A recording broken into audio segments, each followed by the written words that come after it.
de grâce, le Dieu Père éternel, Jésus-Christ qui s'est parlé à son peuple.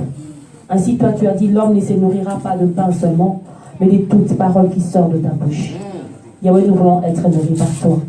Nous voulons que, Seigneur, la parole, oh mon Dieu, mon roi, la nourriture que tu as prévue, Père, pour notre corps, pour notre âme, pour notre esprit, aujourd'hui, éternel, que tu nous donnes notre pain quotidien. Tu nous as appris à prier, tu as dit qu'en priant, que nous puissions te demander de nous donner notre pain quotidien. Seigneur, nous ne demandons pas, Seigneur, seulement le pain pour l'estomac, mais en cet instant, nous sommes en train de demander le pain pour notre esprit éternel. Nourris-nous, fortifie-nous. Donne-nous, Père éternel, toutes les vitamines nécessaires dont nous avons besoin. Donne-nous, Père éternel, tous les sels minéraux spirituels nécessaires dont nous avons besoin. Donne-nous, Père éternel, Jésus-Christ, tous les éléments nécessaires dont nous avons besoin, afin de pouvoir tenir, Seigneur Jésus-Christ, contre les infections, afin de pouvoir tenir, oh mon Dieu, mon roi, contre les attaques de l'ennemi, afin de pouvoir vaincre les dés représentés sur la terre. Je bénis ton saint nom, Seigneur, mon Dieu, mon roi. J'abandonne ces instants entre tes saintes mains afin que tu viennes régner. Règne en maître, règne en roi, règne en sauveur. Règne, Seigneur Jésus-Christ, au milieu de nous. Saint-Esprit, viens glorifier le nom du Père au milieu de nous. Nous nous lèvons contre tout esprit qui ne confesse pas ton nom. Tout esprit de distraction, dispersion de pensée. Toute pensée qui s'élève en cet instant en hauteur, qui ne confesse pas le nom de Jésus. Nous les lions et les précipitons dans les lieux arides au nom puissant de Jésus. Nous les rendons en cet instant captifs à l'obéissance de Christ au nom puissant de Jésus-Christ. Dans le nom de Jésus, nous avons ainsi prié. Amen. Amen. Alléluia. Amen. Bien aimés, nous allons partager la parole de Dieu aujourd'hui. Nous allons continuer avec un message que nous avons commencé la fois passée. Mais avant ça, j'aimerais que nous puissions lire un verset, parce que Dieu aimerait nous encourager et nous rappeler quelque chose. Nous partons dans le livre de Jacques, chapitre 1, le verset 27.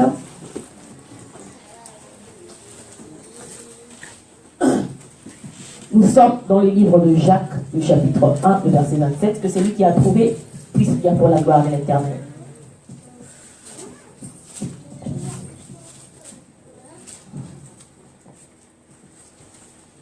Jacques chapitre 1, le verset 27. Jacques chapitre 1, verset 27. Amen. La religion pure et sans tache devant Dieu notre Père consiste à visiter les orphelins et les veuves dans leurs afflictions et à se préserver des souillures du monde. Amen. Alléluia. Amen. Alléluia. Amen. Ça, c'est Paul qui est en train de parler. Vous savez, très souvent, on a cru que la religion, c'était des rites. La religion, ce ne sont pas des rites. Paul est en train de parler dans la version de Louis II en disant que la religion pure consiste à pouvoir visiter les veuves et les orphelins. Alléluia. Amen. Nous avons entendu les annonces que nous avons notre sœur qui est éprouvée. Bien-aimée, accomplissons notre part. Alléluia. C'est ce que Dieu nous recommande. Amen. Hein? Accomplissons notre part. Allons visiter notre sœur. Vous savez, la Bible dit que Dieu est le Dieu de veuves. Ça, c'est un peu pour déjà nous introduire dans le message d'aujourd'hui. Dieu est le mari de veuve et le père des orphelins. Bien aimé, la fois passée, on était en train de pouvoir parler comment Dieu règne sur la terre. Dieu règne sur la terre au travers de nous. Bien aimé, si Dieu veut faire quelque chose sur la terre, il n'utilisera que les hommes. Alléluia. Amen. Alléluia. Amen. Et c'est un privilège que d'être utilisé par Dieu.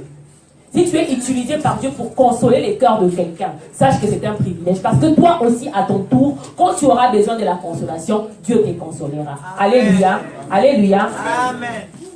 Amen. Nous allons continuer pour partir dans notre message aujourd'hui que nous allons partager. Vous savez, j'ai dit quelque chose en parlant de la représentation. Nous avons dit que Dieu, quand il est en train de régner sur la terre, il ne règne qu'au travers de nous. Alléluia. Et en fait, le royaume de Dieu est semblable à quoi? Le royaume de Dieu est semblable à quoi? Le royaume de Dieu, c'est une question de représentation. Ça veut dire quoi? Ça veut dire qu'il y a nous qui sommes sur la terre, il y a Dieu qui est dans les cieux. Alléluia. Et dans le royaume de Dieu, il se passe un processus où nous qui sommes sur la terre, nous sommes en train de pouvoir représenter Dieu. La fois passée, nous avons partagé un message en disant que quand Dieu règne sur la terre, on ne verra pas des êtres avec des ailes qui vont commencer à se promener. Alléluia. Dieu règne sur la terre au travers de ses enfants, au travers des hommes dans lesquels lui-même il est en train de vivre. Alléluia. Et une autre manière aussi, quand Dieu règne au travers de nous, ça veut dire que nous sommes en train de les représenter. Nous allons lire un passage, c'est un passage que nous avons déjà lu dans les temps passés, mais nous allons encore le lire aujourd'hui. 2 Corinthiens chapitre 5, verset 20. 2 Corinthiens chapitre 5, le verset 20.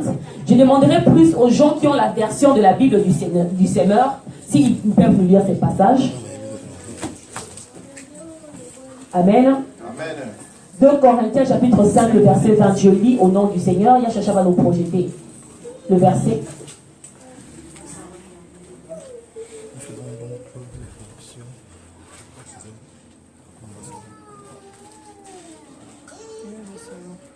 « 2 Corinthiens, chapitre 5, le verset 20.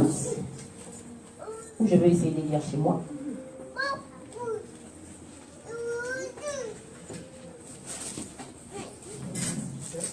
20. Je lis au nom du Seigneur. La Bible dit ceci. Nous faisons donc les fonctions d'ambassadeurs pour Christ comme si Dieu exerçait par nous. Nous vous en supplions au nom de Christ, soyez réconciliés avec Dieu. Alléluia. Bien, mais j'aime beaucoup ces passages ici parce que c'est les passages qui nous parlent de la manière dont nous sommes en train de pouvoir représenter Jésus-Christ. J'ai dit que le royaume de Dieu, il s'agit, c'est comme deux parties qui sont en train de se représenter l'un pour l'autre. Ça veut dire Dieu est en train de nous représenter, Jésus-Christ, pardon, est en train de nous représenter dans le ciel au devant de Dieu. Parce que quand Jésus-Christ est mort et qu'il est ressuscité, bien aimé, il est parti avec toi et moi. C'est pourquoi la Bible est en train de dire dans Colossiens 1:13 que l'Éternel nous a délivrés de la main de ténèbres, il nous a pris et il nous a transportés dans le royaume de son Fils unique Jésus-Christ. Alléluia. Ça veut dire que quand Christ t'a emmené, ça veut dire qu'il est parti te représenter devant le Père. Alléluia. Mais vous savez, dans toute relation, une bonne relation, c'est une relation là où c'est une relation gagnant-gagnant. Alléluia. Une relation gagnant-gagnant. Ça, c'est la part de Dieu. C'est que Dieu fait pour nous. Dieu nous prend, il part nous représenter devant le Père. Mais nous aussi, ici sur la terre, nous avons le devoir de pouvoir représenter Dieu. C'est pourquoi la Bible est en train de dire dans le verset 20 que nous faisons donc fonction d'ambassadeur au nom de Christ. Dis à ton voisin, je fais la fonction d'ambassadeur au nom de Christ. Je fais la fonction d'ambassadeur au nom de Christ. Nous allons essayer un peu aujourd'hui d'approfondir c'est quoi un ambassadeur. Qu'est-ce qu'un ambassadeur fait? Un ambassadeur n'est rien d'autre qu'une représentation d'un pays dans un autre pays. Alléluia. Amen. Alléluia. Amen. Ça veut dire qu'il y a quelque chose encore qui se trouve caché dans la notion d'ambassadeur.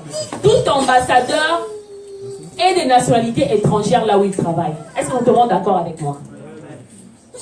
Tout ambassadeur a une nationalité étrangère là où il travaille. Ça veut dire que si aujourd'hui on peut parler de l'ambassade d'Allemagne au Congo, ça veut dire le monsieur qui fait cette fonction-là, il est étranger là où il travaille. Bien aimé, l'Éternel aimerait nous rappeler quelque chose. Vous savez, la terre, notre vie sur la terre, c'est un voyage et non une destination. Alléluia. Amen. Alléluia. Amen. Notre vie sur la terre est un voyage et non une destination. Moi, j'irais même plus pour dire que notre vie sur la terre, c'est une mission. Vous voyez, un ambassadeur, quand on considère par exemple l'ambassadeur de l'Allemagne qui se trouve au Congo, bien aimé, il est en mission. Alléluia. Et s'il oubliait qu'il est en mission, ça veut dire qu'il oublie même la langue de l'Allemagne. Il oublie, pendant qu'il est en train de représenter l'Allemagne au Congo, il oublie tout ce qu'il a à faire avec son royaume, avec le pays qu'il a envoyé. Et il pense qu'il va rester au Congo pour l'éternité. Bien aimé, le ministre des Affaires étrangères peut le rappeler un jour à l'improviste. Alléluia. Amen. Alléluia. Et c'est ce qui va se passer avec beaucoup de chrétiens. Les chrétiens, quand nous sommes sur la terre, nous oublions que nous sommes des étrangers sur la terre. Nous ne faisons que la mission d'ambassadeur. Nous ne sommes qu'une représentation. Nous sommes en train de représenter Jésus-Christ sur la terre. Et quand quelqu'un représente Jésus-Christ sur la terre, vous savez, Tout ambassadeur, nous avons déjà partagé ces messages il y a peut-être il y a cela une année. Tout ambassadeur parle mieux d'abord la langue de son pays. Alléluia. Alléluia. L'ambassadeur de l'Allemagne, même quand il est au Bangladesh, il n'oubliera jamais l'allemand. L'ambassadeur de la France, quand bien même il travaillera au Mexique, quand tu parles avec lui, tu sentiras que c'est un Français. Alléluia. Et les ambassadeurs du Christ, quand nous sommes sur la terre, bien aimés, n'oublions pas que nous venons du royaume de Dieu. Que nous sommes en train de pouvoir représenter un pays. Nous sommes en train de pouvoir, je ne dirais même pas un pays, nous sommes en train de représenter un royaume. Et ce n'est pas n'importe quel royaume. Dis à ton voisin, je ne travaille pas pour n'importe quel royaume. Je ne travaille pas pour n'importe quel royaume. Je ne travaille pas pour n'importe quel royaume. Tu représentes le royaume de Dieu sur la terre. Alléluia. Amen. Si quelqu'un veut voir Dieu, il va venir te contacter. Alléluia. Est-ce que cela n'est pas merveilleux? Amen. Parce que quand l'ambassadeur de la France se trouve au Mexique, s'il y a par exemple une institution, ou bien il y a par exemple une entité qui aimerait entrer en contact avec la culture française, ils iront voir l'ambassade de la France. Alléluia. C'est exactement ce que nous faisons sur la terre. S'il y a quelqu'un qui veut entrer, comment je peux dire, en contact avec une entité du royaume de Dieu, bien aimé, il viendra te voir toi. Parce que tu fais la fonction d'ambassadeur de Jésus-Christ. Et nous étions ici avec les jeunes le vendredi, que Dieu bénisse sa parole. L'Éternel était avec nous et on a partagé une parole qui était très puissante. Aujourd'hui, dans ces versets, l'Éternel aimerait aujourd'hui nous transmettre une pensée. Comment nous faisons cette fonction d'ambassadeur? Comment nous sommes en train de les représenter sur la terre? Vous savez, chaque fois qu'une nation donne une mission à quelqu'un pour aller les représenter, il détermine aussi la mission. Alléluia. Alléluia. Et il donne aussi même les frais de mission. Alléluia. Nous allons parler un autre jour sur ça, sur les frais de mission. Mais aujourd'hui, nous allons parler de quelle mission Dieu nous a donnée sur la terre. La Bible est en train de dire quelque chose. Ça, c'est Matthieu 5, 13. L'Éternel, Jésus-Christ est en train de parler. Il dit, vous êtes le ciel, le sel de la terre. Alléluia. Alléluia. Vous savez, j'ai eu une habitude, quand je lis la Bible et qu'on parle de la fonction d'un chrétien sur la terre, pour moi, je considère ça comme une mission. Parce que sur la terre, nous sommes en mission. Nous sommes en mission de service. Alléluia. Tel que nous sommes là, nous ne sommes même pas en vacances. Vous savez, il y a beaucoup de chrétiens qui pensent que sur la terre, ils sont venus en vacances. Alléluia. La mentalité de quelqu'un qui est en vacances et la mentalité de quelqu'un qui est en mission de service, ce sont deux mentalités différentes. Or, les chrétiens, nous vivons sur la terre comme si nous étions en vacances. Ça veut dire que la vie consiste à manger, à boire, à dormir, à acheter, à se promener, à faire comme ceci et à faire comme cela. Et oublier la mission.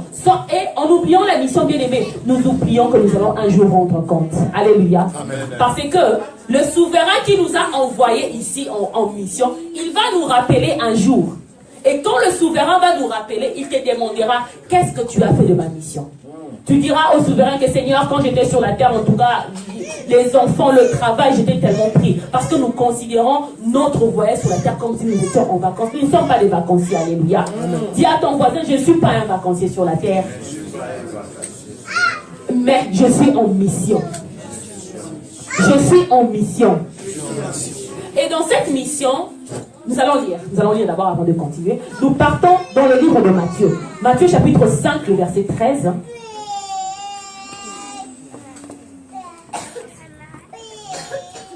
Nous sommes toujours dans la suite de ces messages de l'intégration dans le royaume de Dieu. Matthieu chapitre 5, le verset 13.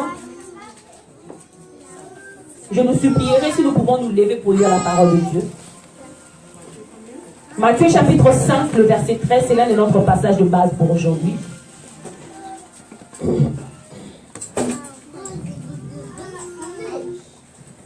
Nous lisons au nom du Seigneur. Vous êtes le sel de la terre. Mais si le sel perd sa saveur, avec quoi lui rendra-t-on? Il ne sert plus qu'à être jeté dehors et foulé aux pieds par les hommes. Si nous pouvons lire encore ensemble. Vous êtes le sel de la terre. Si le sel perd sa saveur, avec quoi la salera-t-on? Ce sel ne veut plus rien. Il n'est bon qu'à être jeté en dehors et être piétiné. Amen. Hein? Merci si nous pouvons nous asseoir. Aujourd'hui, nous allons parler un peu de la notion du sel. Alléluia. Amen. Je pense que tout un chacun de nous, ici, tel que nous sommes là, nous avons déjà vu le sel, nous avons déjà utilisé les sels. Alléluia. Nous avons à peu près à quoi le sel est en train de ressembler. Christ est en train de nous dire ici, vous êtes le sel de la terre. Ça veut dire que aussi longtemps que tu es sur la terre, nous sommes le sel. Ça veut dire que c'est une mission qu'il nous donne, il détermine un peu notre feuille de route pendant ces temps où nous sommes dans cette mission sur la terre. Il nous dit que nous sommes le sel de la terre. Bien aimé, j'ai un peu essayé de pouvoir rechercher qu'est-ce qui fait que le sel soit sel et quelles sont les propriétés du sel. J'ai essayé un peu de partir pour pouvoir chercher la définition du sel. Quand je cherchais la Bible, comment je peux dire, mon dictionnaire m'a dit que le sel était une roche évaporite. Ça, c'est très chimique. Le sel était une roche évaporite. Ça veut dire que les sels de cuisine que nous voyons, c'est déjà travaillé. Mais quand nous considérons le sel dans la nature, le sel est une roche. Une roche, c'est quoi? Une roche, c'est un peu comme une pierre. Si nous pouvons voir là, vous voyez ce que nous voyons là? Je ne sais pas si nous voyons l'image. Ça, c'est le sel. Alléluia. On appelle ça le chlorure de sodium en chimie. Ça, c'est le sel.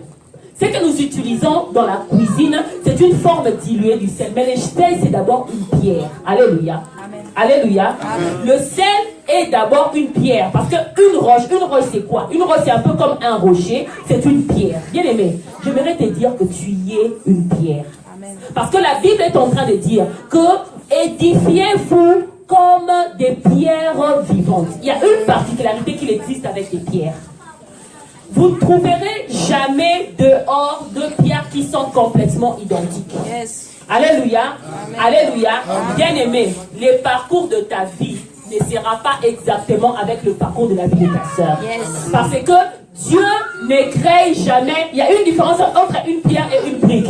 Amen. Alléluia. Amen. Il y a une différence entre une pierre et une brique. La Bible ne dit pas que nous sommes des briques, mais nous sommes des pierres. Regardez un peu le sel. Le sel que nous sommes en train de voir là.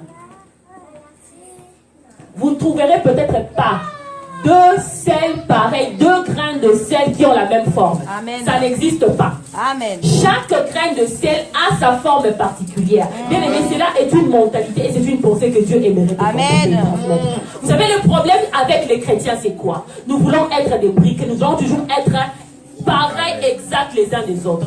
Pour fabriquer une brique, on doit la mettre dans une moule. Vous savez, la brique, c'est quoi? On prend le ciment, on prend le sable, on prend de l'eau, puis on ajoute la pierre, un peu de pierre. On fabrique une pâte et puis on commence à les mettre dans les moules. Les briques sont identiques les uns des autres, mais il n'existe pas des pierres qui sont identiques les uns des autres. Bien aimé, ta bénédiction ne sera pas la bénédiction de ta sœur. Bien aimé, les problèmes par lesquels tu es en train de passer ne seront pas non plus les problèmes par lesquels la sœur qui est à côté est en train de passer. Parce que tu es une pierre devant l'Éternel. Mais qu'est-ce qui se passe aujourd'hui avec nous les pierres? Vous savez, Dieu, c'est un Dieu des œuvres uniques. Dieu ne fabrique pas des œuvres en série. Alléluia. Alléluia. Amen. Dieu ne fabrique pas, il travaille pas, les Allemands appellent ça Fließband. Dieu ne travaille pas dans les Fließband où il fabrique tous les jours, toutes les bénédictions, la même chose. Où il va se dire qu'aujourd'hui, si je donne au frère Manassé, par exemple, un t-shirt blanc sur lequel on a écrit A, demain la sœur Mandy aussi va recevoir exactement les mêmes t-shirts qui est écrit A. Non. Dieu, il fabrique des œuvres uniques. Amen. Mais remarquez parmi les chrétiens, vous avez remarqué, s'il y a quelqu'un qui commence à vendre les bilocos, tous les chrétiens viennent vendre les bilocos. Alléluia. Parce qu'on croit que Dieu, c'est quelqu'un qui fabrique des bénédictions en série. Vous avez remarqué que ces temps-là, s'il y a quelqu'un qui commence à faire la décoration, partout vous ne trouverez que des sociétés de décoration. Les make-up. S'il y a quelqu'un qui commence à faire des make-up, partout vous ne trouverez que des make-up artistes. S'il y a quelqu'un qui ouvre un salon, partout vous ne trouverez que des gens qui ouvrent des salons. C'est une mentalité parce que nous ne comprenons pas ce que nous sommes avec Amen. Bien aimé, tu es une pièce unique. Yes. Alléluia. Dis à ton voisin, je suis une pièce unique. Je ne suis pas une œuvre en série. Je ne suis surtout pas une brique. Je ne suis surtout pas une brique. Eh bien, je suis une pierre. Mais je suis une pierre. Unique en mon genre. Unique en mon genre. Alléluia. Bien-aimé, tu es unique en ton genre. Amen. Tu es unique en ton genre. Il n'y a pas deux comme toi. Alléluia. Même des jumeaux. Quand tu les prends, ils se ressemblent par la morphologie, mais il y a toujours quelque chose qui fait la différence. Amen. Et la personne qui peut faire des choses pareilles, ce n'est que Dieu. Amen. Et ce que le diable fait, c'est quoi? Vous savez, les diables fabriquent des œuvres en série. Vous savez, quand les hommes fabriquent aussi, des œuvres en série. Si tu prends un téléphone Samsung S7, tu prends le deuxième, tu vas remarquer qu'ils sont uniques. Ils sont pareils. Parce qu'ils sont passés par la même moule. Ils sont passés par la même fabrication. Ils sont passés par les fleece bands pour pouvoir, afin de devenir ces produits-là. Maintenant, nous allons rentrer un peu toujours en ce qui concerne le sel. Vous savez, le sel a une autre propriété. Le sel donne le goût. Alléluia. Amen. Le sel donne le goût. Partout où le sel est, le goût du sel essaie toujours de pouvoir surplanter. Amen. Alléluia. Amen. Et il y a encore une autre fonction du sel que nous devons savoir dans la mission que Dieu nous a donnée. Cette fonction-là, en chimie, on appelle le sel, c'est un agent conservateur. Amen. Hein? Amen. Je vais m'expliquer, ça veut dire quoi? Si tu prends deux viandes, non, je prends l'exemple de poisson. Si tu prends deux poissons, tu les mets, on vient de les pêcher, on les place là. Si tu laisses ces poissons-là à l'air libre, après quelques jours, tu vas remarquer que le poisson ne va pas se conserver, il va arriver à s'abîmer. Mais prends un poisson, mets le sel dessus. L'autre poisson, tu ne mets pas le sel dessus. Tu les laisses dehors pendant même 20 ou 30 jours. Tu vas remarquer que le poisson qui a reçu le sel ne va pas s'abîmer. Alléluia. Et que le poisson qui n'aura pas reçu le sel, il va s'abîmer. Ça veut dire quoi? Le sel, c'est un agent conservateur. Ça veut dire que là où le sel se trouve, la pourriture ne peut pas y arriver. Bien aimé, c'est ce que Dieu t'a fait.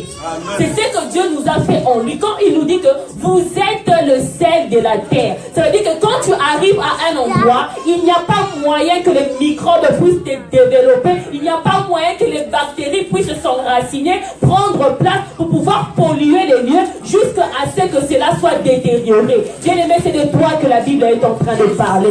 Dis à ton voisin, je suis le sel de la terre. Je suis le sel de la terre. Je suis le sel de la terre. Je suis le sel de la terre. Je suis un agent conservateur. Je suis un agent conservateur. Alléluia. Amen. Bien aimé, dans cette optique des agents conservateurs, l'agent conservateur, ce n'est pas seulement pour la nourriture. Tu conserves même les relations. Alléluia. Alléluia. Yes. Tu conserves même les relations. Quand un enfant de Dieu entre dans un milieu, si ces groupes-là avaient l'habitude de pouvoir se détériorer, comment je peux dire, se diviser, à cause de ta présence, cela ne doit pas se diviser. Amen. Alléluia. Alléluia. Mais qu'est-ce que nous vivons aujourd'hui? Les premières divisions, je pense que ça commence dans les églises. Pourquoi? C'est parce que le sel a perdu sa saveur. Le sel a perdu sa fonction. Le sel ne sait pas pourquoi il existe. Bien aimé, tu sais, quand tu ne sais pas pourquoi tu existes et la fonction que tu dois accomplir, il est difficile que tu puisses accomplir cette fonction-là. Nous sommes le sel de la terre. Tu es le sel de la terre. C'est pourquoi j'aimerais te dire, la situation dans ta famille, elle ne pourrira pas. Au nom puissant de Jésus. La difficulté par laquelle tu es en train de passer, elle ne pourrira pas au nom de Jésus-Christ. Parce qu'il y a un agent conservateur qui est là, le sel de la terre que toi tu es. Le sel de la terre que toi tu es. Prenons conscience de ce que Dieu aimerait que nous puissions être, de ce que Dieu aimerait que nous puissions faire. Mais il y a une manière, vous savez, comment Dieu a l'habitude d'agir. Quand on a commencé ces messages, nous nous sommes dit que c'était la suite du message que nous avons commencé en ce qui concerne le royaume de Dieu. Dans le royaume de Dieu, c'est quoi? On a dit que c'est question de représentation. Jésus te représente devant le Père. Ça veut dire que quand toi tu as un problème, tu pries. La Bible dit qu'il intercède pour nous. Il est le meilleur avocat. L'avocat, c'est qui? L'avocat, c'est quelqu'un qui représente son client devant un tribunal. Alléluia. Alléluia. C'est exactement la fonction que Christ est en train d'accomplir pour toi et moi. il nous représente devant les tribunaux. Et dans ce tribunal-là, l'accusateur, c'est le diable. Amen. Hein? L'accusateur, c'est le diable, le juge, c'est le Père, et l'avocat, c'est Jésus-Christ, et l'accusé, c'est toi. Alléluia. Amen. Et Christ fait une représentation. Quand le diable est en train de pouvoir réclamer ta vie, quand le diable est en train de pouvoir réclamer tes affaires, quand le diable est en train de pouvoir réclamer la vie de tes enfants, Christ vient, il se présente là. Il dit que tel monsieur, c'est moi qui suis en train de les défendre ici. Et j'aimerais te dire que c'est un avocat qui gagne tous les procès. Amen. Vous savez, nous avons la sœur Gloria ici qui fait le droit. Je pense qu'on compte les avocats selon leur taux de procès gagné. Alléluia. Quand tu vas chez un avocat, on se pose très souvent la question, est-ce que cet avocat il a l'habitude de gagner ou bien de perdre? Mais moi j'aimerais te dire, nous avons le meilleur avocat. L'avocat qui gagne tous les procès. Alléluia. Quand bien même tu n'avais pas d'argument, il n'a pas besoin de preuve parce qu'il veut miler la preuve. Parce que quand tu vas chez un avocat, il te demandera quels sont les éléments que tu me demandes, que tu m'emmènes pour que je sois capable de pouvoir te défendre. Mais Christ, il est lui-même la preuve pour aller te défendre. Il n'a pas besoin de pièces justificatives parce que c'est lui-même la pièce justificative par excellence. Et cette preuve-là avec laquelle il nous défend, c'est le sang de Jésus-Christ. C'est son sang bien-aimé. À la croix, quand il est mort, c'était pour qu'il puisse avoir une preuve pour pouvoir te représenter dans tous les procès dans lesquels tu pouvais être, comment je peux dire, accusé. Car la Bible dit, il a déchiré l'acte dont les ordonnances nous condamnaient.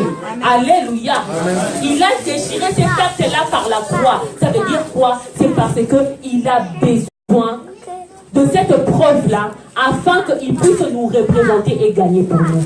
Mais bien aimés, vous savez, ne cherchons pas une relation avec Dieu où nous pensons que notre relation avec Dieu, c'est Dieu qui a à faire pour nous des choses.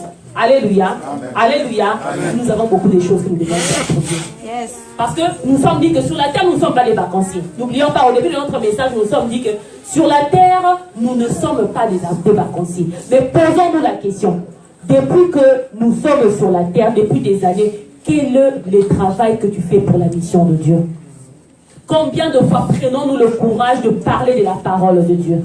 Combien de fois partageons-nous la parole de Dieu? Combien de fois, nous avons dit dans Jacques 1,27 quand nous avons commencé, on a dit que la vraie religion, la Bible dit que la vraie religion, c'est visiter la veuve et l'orphelin. C'est notre mission. C'est notre mission. Chaque chrétien a reçu une mission. Vous savez, je me rappelle quand on était encore petit au pays, on pensait que la mission, c'était quelque chose qui était réservé aux pasteurs. Parce que très souvent, je sais qu'en Afrique, les missionnaires étaient très souvent des blancs. Alléluia. Amen. On pensait que les missionnaires, ça veut dire des gens qui viennent d'un pays étranger, qui arrivent et qui prêchent la parole de Dieu. Mais tout chrétien est missionnaire. Alléluia. Amen. Tout chrétien est missionnaire parce qu'il fait les fonctions, il remplit les fonctions de l'ambassade de Jésus-Christ. Amen. Hein? Amen. J'aimerais que nous puissions lire un verset. Nous allons partir dans le livre de Romains. Romains chapitre 8, le verset 11.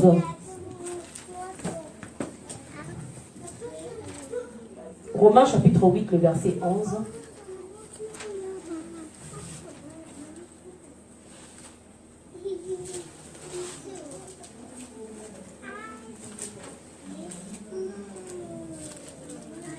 Romains chapitre 8, le verset 11.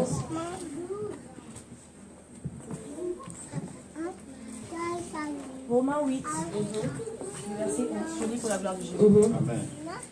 Et si l'esprit de celui qui a ressuscité Jésus habite en vous, celui qui a ressuscité Christ rendra aussi la vie à votre corps mortel par son esprit qui habite en vous. Alléluia. Amen. Alléluia. Amen. Ce verset ici continue toujours dans le même cadre de la représentation.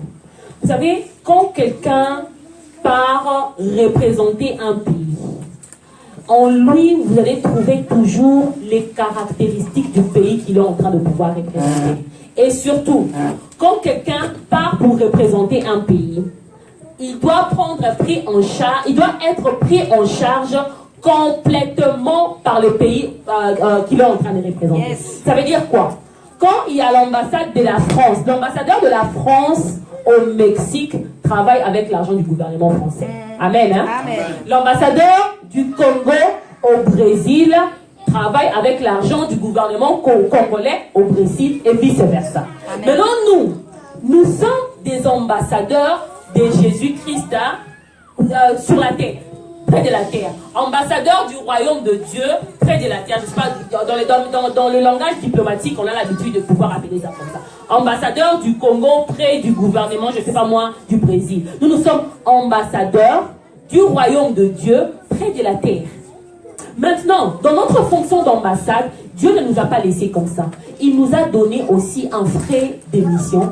Et surtout, il nous a montré comment ces frais-là doivent fonctionner. Amen. Dans ce verset ici, la Bible est en train de dire, si l'esprit de celui qui a ressuscité Jésus-Christ habite en vous, celui qui a ressuscité Jésus-Christ rendra la vie à vos corps mortels par son esprit qui habite en vous. Amen. Ça veut dire quoi? L'ambassade, comment je peux dire, le gouvernement qui nous a envoyés nous approvisionne. Alléluia. Parce que chaque gouvernement a le devoir de pouvoir approvisionner ses ambassades. Mais il y a une manière dont le gouvernement qui nous a envoyés, Dieu nous approvisionne. Il nous a dit comme ceci. Tel que vous êtes là sur la terre, je vais vous donner le Saint-Esprit. Le Saint-Esprit qui a ressuscité Jésus-Christ des morts, c'est cet esprit-là qui va commencer à vous communiquer la vie. Maintenant, cet esprit-là qui va commencer à vous communiquer la vie, comment il va le faire? C'est la dernière phrase de ces versets. Il va le faire par son esprit qui habite en vous.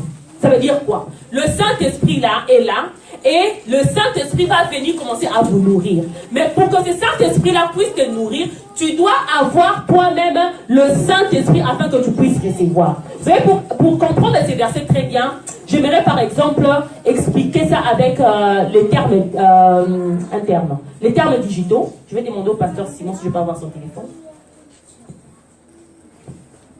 Vous voyez ce téléphone ici? Alléluia. Amen. Quand nous voyons sur ce téléphone, sinon on voit que nous avons beaucoup d'applications. Tout ce qu'il y a ici dans ce téléphone ici, ce sont des applications. On voit qu'il y a Google qui est là, il y a la Bible qui est là, il y a DKB, il y a il y a Chrome qui est là. Ce sont des applications. Maintenant, ces applications ici, c'est quoi? Ces applications, c'est comme le Saint-Esprit qui est en train de pouvoir habiter en nous.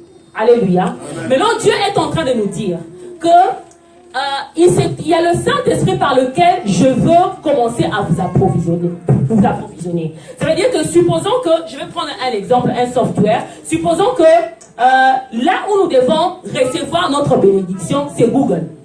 C'est un exemple que j'ai dit. Je n'ai pas dit que Google c'est le Saint-Esprit. Alléluia. Parce que ça sera que la sœur Patricia a dit que le Google a le Saint-Esprit. C'est un exemple que je suis en train de donner. Supposons que la grande application qui doit nous approvisionner, non, comment je vais appeler ça? Le serveur qui doit nous approvisionner, c'est Google.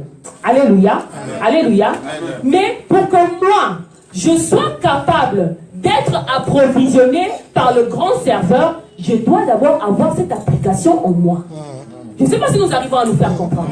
Pour que moi, je sois capable d'être approvisionné par les grands serveurs, je dois avoir cette application en moi. Sinon, je ne sais pas si vous est déjà arrivé, tu es en train de travailler, tu aimerais ouvrir un programme et ton ordinateur te dit que ce n'est pas compatible, tu dois l'avoir téléchargé un programme. Alléluia. Bien aimé, c'est exactement ce qui se passe avec nous les chrétiens. Amen. Il y a beaucoup de chrétiens qui ne peuvent pas recevoir la bénédiction de Dieu parce qu'ils ne sont pas compatibles. Ils n'ont pas téléchargé l'application qui va leur permettre de pouvoir toujours downloader les bénédictions de Dieu. Bien aimé, le Saint-Esprit est une application dans ta vie. Le Saint-Esprit, c'est une application que tu ne dois pas manquer. Alléluia. Et aujourd'hui, les chrétiens, nous avons beaucoup d'applications, mais il nous manque l'application principale qui est le Saint-Esprit. Et on se pose la question, Seigneur, où es-tu? Mais comment veux-tu télécharger les bénédictions quand tu n'as pas le Saint-Esprit? Comment veux-tu télécharger les bénédictions de l'Éternel quand tu n'as pas le Saint-Esprit? Parce que la Bible nous dit ici que le Saint-Esprit nous rend la vie par son esprit qui habite en nous. Ce n'est pas l'esprit qui se trouve chez les pasteurs. Alléluia. Le Saint-Esprit ne t'approvisionnera pas par l'onction du Saint-Esprit qu'il a donné au pasteur. Ce qu'il a donné au pasteur, c'est pour lui. Amen. Alléluia. Amen. Alléluia. Amen. Ça veut dire que toi-même, à ton niveau, tu dois avoir cette application-là pour que tu sois capable de pouvoir télécharger la parole de Dieu. Yes. De pouvoir, que tu sois capable de pouvoir télécharger la parole de Dieu. Vous savez, hier, nous étions en live sur le groupe Alpha et Omega. En tout cas, l'Éternel a béni son peuple. Nous avons passé du temps dans la prière, l'Éternel a béni son peuple. Et Dieu nous a parlé de quelque chose. Moi, personnellement, c'est quelque chose qui a révolutionné ma manière de voir les choses. Vous savez, la Bible appelle la parole de Dieu quoi? La parole de Dieu, c'est un miroir. Alléluia. La parole de Dieu, c'est un miroir. Ça veut dire que c'est un miroir où, quand tu te mets, tu te mets debout devant ces miroirs-là. Ces miroirs-là commencent à te projeter ton image. Alléluia. Mais les chrétiens, nous n'aimons pas ça. Les chrétiens, nous n'aimons pas ça. Les chrétiens n'aiment pas les miroirs qui lui projettent son image. Mais les chrétiens ont eu l'habitude de demander, d'aimer les miroirs qui lui projettent l'image des autres. Ça veut dire quoi? Quand je viens à l'église et qu'on est en train de prêcher, moi je me dis, cette bénédiction, cette prière, cette prédication ici, en tout cas je pense que c'est bien pour la sœur Selma. Je regarde, est-ce qu'elle est là? Elle n'est pas là. En tout cas, cette prière ici, cette prédication, c'est mieux vraiment pour la sœur Selma. Moi, j'ai déjà eu quelqu'un qui est venu me contacter en me disant, maman, en tout cas, la prière que tu as prêchée, la prédication que tu as prêchée aujourd'hui, c'était bon pour ma femme. Vraiment, si ma femme était ici, je pense que cette prédication, c'est mieux pour elle. En tout cas, Dieu lui a parlé ici. Bien aimé, Dieu ne parle pas aux absents. Alléluia. Amen. Alléluia. Amen. Quand la prédication vient, c'est d'abord pour toi-même. Alléluia. Ça veut dire, c'est quoi? Nous sommes devant les miroirs. Les miroirs te montrent, mais toi, tu verrais voir dans les miroirs la seule Corinne.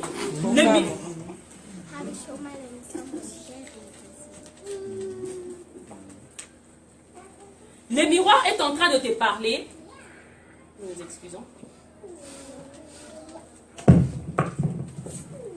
Le miroir est en train de pouvoir te montrer tes imperfections. Mais toi, tu es en train de voir, en tout cas, cette prédication, vraiment, c'est pasteur Apupoli Bango Lelo. Non, Apupoli d'abord Yoloko. Alléluia. Alléluia. Parce que la parole de Dieu, c'est un miroir. Je vais traduire ce que j'ai dit. Pasteur Apupoli Bango, ça veut dire quoi? Que quand le pasteur est en train de prêcher, pasteur les a lessivés aujourd'hui. Aujourd'hui, le pasteur a parlé aux femmes. Non, il a parlé d'abord à toi-même. Parce que la parole de Dieu, c'est un miroir, bien-aimé. C'est un miroir, quand tu vois toi-même à ces miroirs-là. Ne pense pas que quand tu viens, tu te mets devant le miroir, tu aimerais voir d'abord que non, en tout cas, cette parole-là, c'est venu pour la sœur Patricia parce qu'elle ne s'habille pas bien. Alléluia. Alléluia. Vois-toi toi-même. Dieu parle d'abord à toi-même. C'est d'abord à toi-même que Dieu est en train de parler. Mais nous sommes devenus dans l'église des gens qui veulent d'abord recevoir pour les autres. Et Jésus-Christ était en train de parler en disant, vous savez bien aimé, comment es-tu capable de pouvoir voir la poutre qui est dans l'œil de ton frère pendant que tu n'es pas capable, de pouvoir voir la paille, parce que dans l'œil de ton frère c'est qui est petit. Comment es-tu capable de pouvoir voir la paille qui se trouve dans l'œil de ton frère pendant que tu n'es pas capable de voir la poutre qui se trouve dans ton propre œil? Ça veut dire qu'il y a des gens qui sont là, quand il ouvre la Bible, il ne lit pas la Bible pour lui. Alléluia. Amen. Alléluia. Il va se dire que je vais méditer la parole de Dieu, mais il lit la Bible pour les autres. Ma soeur, je vais lire la Bible, il y a un verset avec toi. Est-ce que tu ne sais pas que Dieu n'aime pas les maquillages? Frère, lis d'abord pour toi-même s'il te plaît. Vraiment. Vraiment. Commence d'abord à lire la Bible pour appliquer cela à ta vie. Comment que tu peux ouvrir ta Bible pour commencer à chercher des versets pour les autres? Alléluia. Amen. Alléluia. Bien-aimé, la parole de Dieu est un miroir. Dis à ton voisin, la parole de Dieu est un miroir. La parole de Dieu est un miroir. Et ce matin ici, quand moi je suis venue pour voir dans ces miroirs-là que Dieu commence à me montrer les imperfections. Tu sais, quand tu regardes dans un miroir, tu vois, tu essaies de voir que, entre l'Éternel aimerait me montrer que, je ne sais pas moi, Cécile ici, je dois la ranger de l'autre côté. Mais je ne peux pas regarder dans les miroirs. Quand moi je vois dans les miroirs, j'aimerais voir comment la sœur Gloria a mis son rouge à lèvres. Mais c'est moi qui suis devant les miroirs. Et j'aimerais que la sœur Gloria puisse corriger sa manière d'être. Mais c'est moi qui me présente devant les miroirs. Et c'est une mentalité, bien aimée, qui nous empêche de nous intégrer dans le royaume de Dieu. Amen. C'est une mentalité qui nous empêche de nous intégrer dans le royaume de Dieu. Que l'Éternel bénisse sa parole. Amen.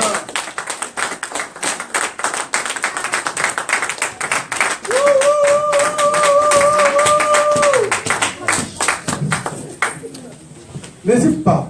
Parce que tu le fais pour Dieu. Alléluia.